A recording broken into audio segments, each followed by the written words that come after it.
Hi, I'm Tracy Heatley and I thank you for tuning in to the Better Marketing Podcast.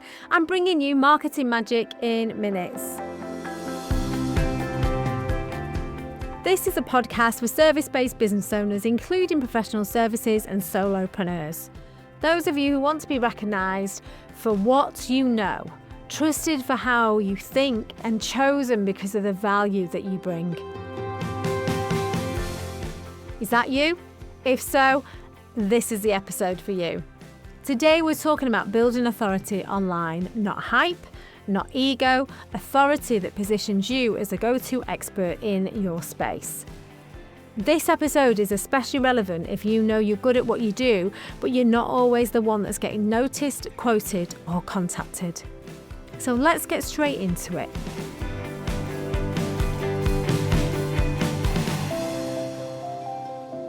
Building authority is not about being everywhere, it's about being known for something.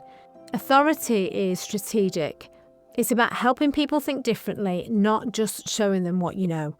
True authority is built when your audience understands your point of view, trusts your thinking, and feels confident that you can guide them forward. One of the biggest mistakes I see people confusing is visibility and authority. Posting more does not automatically mean being trusted more. Authority comes from consistency, relevance, and depth. It gives you the opportunity to talk directly to your target market. And this is where strategy matters. When I developed my sporadic marketing syndrome theory, I wasn't thinking about future PR. I was thinking in the moment that I came up with it about solving a problem that I kept seeing service-based business owners experiencing. That thinking later led to me being published in an American digital publication and being quoted in other publications about sporadic marketing syndrome. It opened doors, and not just on the back of that, I had PR going on at the same time, but leading on from that, I was featured in Forbes. They actually did a full article on me. I've been quoted in Forbes a couple of times in other articles, and I was invited to contribute as an expert to quote on other industry articles to do with networking and marketing. Now, this isn't me trying to big myself up. I still have moments where I pinch myself that happened to me, but it's a real example of what happens when you clearly position your thinking and stay consistent with it. If that wasn't just isolated, that was combined with social media thought leadership posts, combined with blogs that I'd written, podcasts that I'd done, radio interviews that I'd done, guest podcasts that I'd been on, a whole mixture of things. So thought leadership is not something that's going to happen overnight, but it is something that you can be consistent with. Authority creates opportunities. And this matters more now than ever before. Google and AI platforms, for example, they are increasingly prioritising expert-led content. They want clarity, consistency, credibility.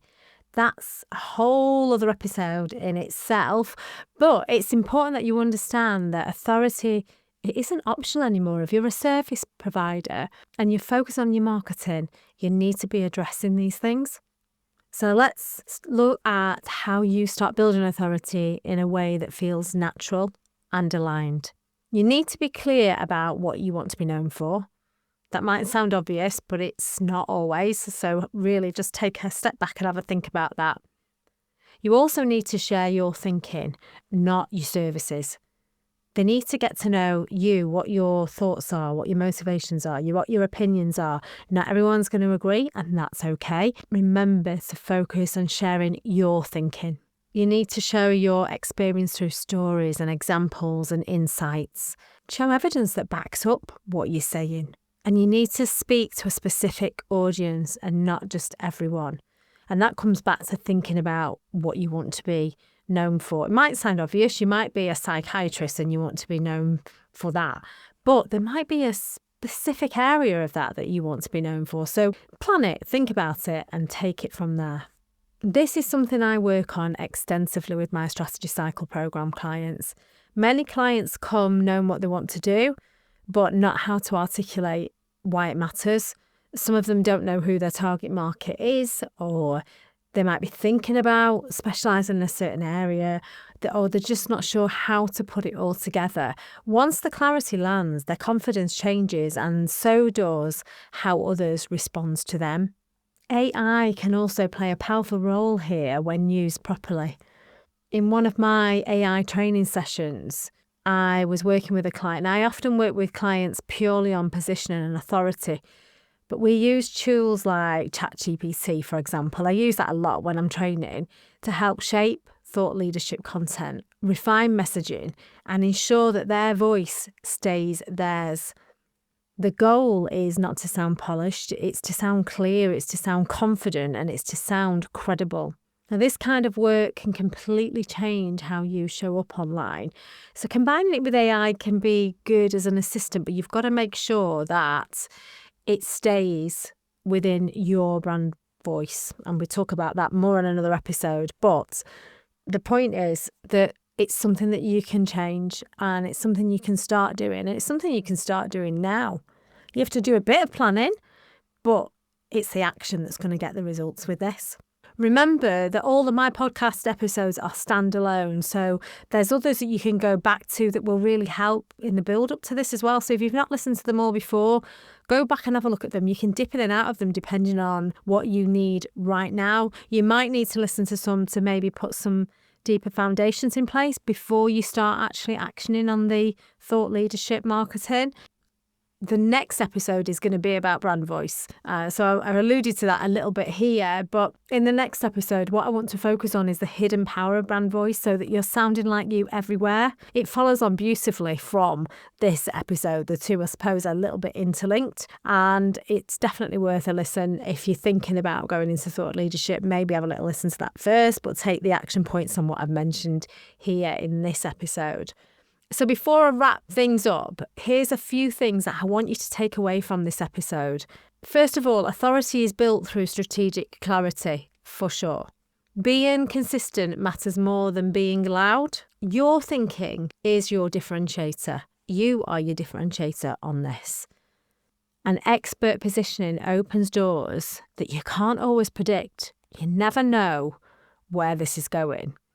And one thing I would add to that, whilst this links back to kind of social media and digital marketing, the one thing that I will say is if some of your thought leadership is about putting yourself out there on social media, for example, or other platforms, podcasting, whatever it is, just be clear that just because somebody isn't liking and commenting doesn't mean they're not watching and listening and paying attention. So don't always be chasing the numbers and the figures and the likes. As long as your content is specifically targeted at your target audience and the platforms that you're using and the places that you're doing that is in the right place so that you're hanging out where your potential clients are hanging out, for example, that matters a lot. So I just want to be clear on that because even let's think about LinkedIn, for example. There's so many LinkedIn lurkers that are not necessarily liking and commenting, but they're paying attention and they're seeing what you're doing. So don't let that put you off is what I'm saying. If you need to be a thought leader in your market, if you need to get yourself out there, just do it. Now, if any of this has resonated with you at all, like I said, this is something that I cover in great detail in my Strategy Cycle program. If you want to find out more about that and my services, head over to my website, which is tracyheatley.com. You can book a discovery call with me. That's a free discovery call. Also, connect with me on LinkedIn, drop me a message and let me know you're a podcast listener. I would love to hear from you. And if you search for Tracy Heatley Chartered Marketer, you will find me on LinkedIn. And if you're ready to develop your authority properly, whether it's through strategy, mentoring or focused AI training, do book that discovery call with me. I'm here for you. This is what I do and I can help make you shine. The links are in the show notes. I'm a chartered marketer. I'm also a certified AI marketing professional. I'm an expert in service-based business marketing. So do contact me if you need my support. I'm Tracy Heatley. I thank you so much for tuning in to this episode of the Better Marketing Podcast. And remember, as always, that better marketing means better business.